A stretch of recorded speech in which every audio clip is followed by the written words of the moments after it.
অঞ্জনা রহমান, যিনি বাংলা চলচ্চিত্রের কিংবদন্তি অভিনেত্রী, 1965 সালের 27 জুন ঢাকার ব্যাংক কলোনিতে জন্মগ্রহণ করেন। ছোটবেলা থেকেই তার নৃত্যের প্রতি আগ্রহ ছিল এবং তিনি ভারতে ওস্তাদ বাবুরাজ হিরালালের অধীনে নৃত্য শিখে কত্থক নৃত্যে বিশেষজ্ঞ হন। তার নৃত্যের প্রতি অসাধারণ দক্ষতার জন্য তিনি একাধিক পুরস্কার লাভ করেন, যার মধ্যে 3টি জাতীয় পুরস্কার এবং আন্তর্জাতিকভাবে 10টি শ্রেষ্ঠ নৃত্যশিল্পীর পুরস্কার অন্তর্ভুক্ত। অঞ্জনার চলচ্চিত্র জীবন শুরু হয় 1976 সালে, যখন তিনি বাবুল চৌধুরী পরিচালিত সেতু চলচ্চিত্রের মাধ্যমে পর্দায় আগমন করেন। তবে তার প্রথম মুক্তিপ্রাপ্ত চলচ্চিত্র ছিল দস্যু বনহুর, যেখানে তার বিপরীতে ছিলেন সোহেল রানা। এই চলচ্চিত্রের মাধ্যমে তিনি ব্যাপক জনপ্রিয়তা অর্জন করেন। এরপর একের পর এক সফল চলচ্চিত্রে অভিনয় করেন, যার মধ্যে অশিক্ষিত, মোহনা, পরিণীতা উল্লেখযোগ্য।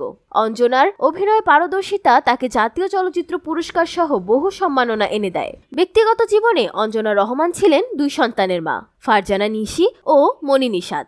বিয়ের পর তিনি ধর্মান্তরিত হন এবং তার নামের শেষে সাহা থেকে রহমান ব্যবহার শুরু করেন। অঞ্জনা রহমান 2025 সালের 4 জানুয়ারি মাত্র 58 বছর বয়সে মৃত্যুবরণ করেন। তার মৃত্যুর পর বাংলা চলচ্চিত্র জগতে শোকের ছায়া নেমে আসে। তার অবদান এবং স্মৃতি চিরকাল বাংলার চলচ্চিত্র প্রেমীদের হৃদয়ে অম্লান থাকবে।